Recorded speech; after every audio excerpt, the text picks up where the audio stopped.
Hi hello నమస్తే. నేను మీ Monika. Welcome to BLM studios. రైతన్న నోట్లో మట్టి కొడుతుంది ఈకేవైసీ. ఈకేవైసీ గురించి మీకు తెలుసు కదా. ఈ డిజిటల్ ఇండియా ఒక శాపంగా మారిపోయిందా? చూద్దాం. దేశానికి వెన్నెముక రైతు అనే ఉపన్యాసాల్లో చెప్తుంటారు కదా. కానీ అదే రైతుకి ఇవ్వాల్సిన అరాకొర సాయం చేసే టెక్నాలజీ అనే పేరుతో చెమటలు పట్టిస్తున్నారు. కొన్ని పరిశోధనల ప్రకారం కేవలం ఈ కేవైసీ విఫలమవడం వల్ల లక్షలాది మంది రైతులు పీఎం కిసాన్ డబ్బుల్ని పొందలేకపోతున్నారు. మరి ఇది సాంకేతిక లోపమా? రైతుల హక్కులను హరించే ఒక కుతంత్రంగా చూడాలా? ఎలా చూడాలి దీన్ని? సరే, దీనికి సంబంధించిన లెక్కలు చూద్దాం. జూలై 2025 టైంకి దేశవ్యాప్తంగా దాదాపు 48 లక్షల మంది రైతులు ఈ కేవైసీ పూర్తి చేసుకోలేదు. సుమారుగా 5% మంది లబ్ధిదారులు ఈ పథకం నుంచి తప్పుకోవాల్సి వచ్చింది.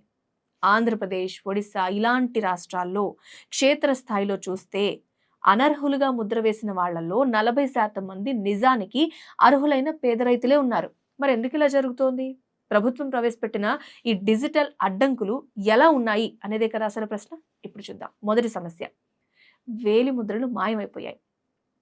రెక్కాడితే కానీ డొక్కాడని మాన్యువల్ కూలీలు, వృద్ధ రైతులు ఉన్నారు. వాళ్ళు ఏళ్ల తరబడి పొలంలో కష్టపడి వాళ్ళ వేలి ముద్రలు అనేవి అరిగిపోయాయి.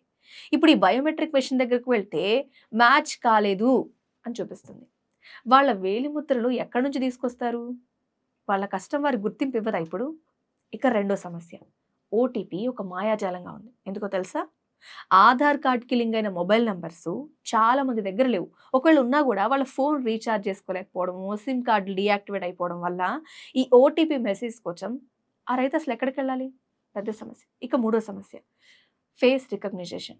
ప్రభుత్వం కొత్తగా తీసుకొచ్చిన యాప్ అనేది సరిగా పనిచేయటం లేదు. ముఖం మీద మడతలున్నా, లైటింగ్ సరిగా లేకపోయినా అది రిజెక్ట్ చేసేస్తుంది.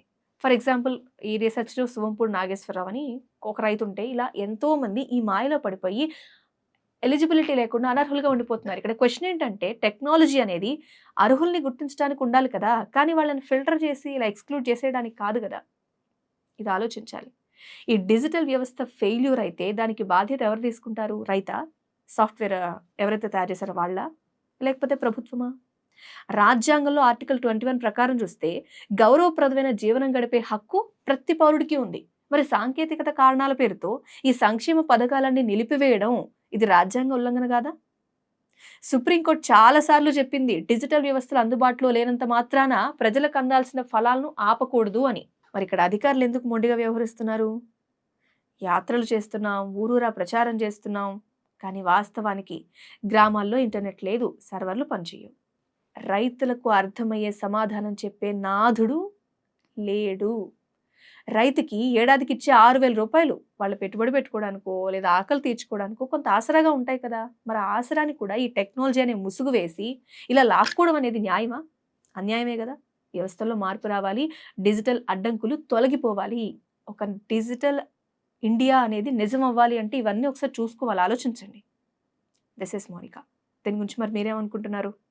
మీ అభిప్రాయాన్ని ఖచ్చితంగా, విలువైన అభిప్రాయాన్ని మాకు తెలియజేయండి కామెంట్ రూపంలో. ఇలాంటి వీడియోలన్నీ మీకు మేము అందిస్తూనే ఉంటాం. అందుకోసం మా ఛానల్ని సబ్స్క్రైబ్ చేసుకోండి. సబ్స్క్రైబ్ బటన్ క్లిక్ చేయండి. Thank you. Air hostess pilot కావాలి అన్నదే మీ కల అయితే ఏరో ఫాల్కన్స్ ఏవియేషన్ అకాడమీ అడ్మిషన్స్ కోసం డిస్ప్లేలో కనిపిస్తున్న నంబర్కి కాంటాక్ట్ చేయండి.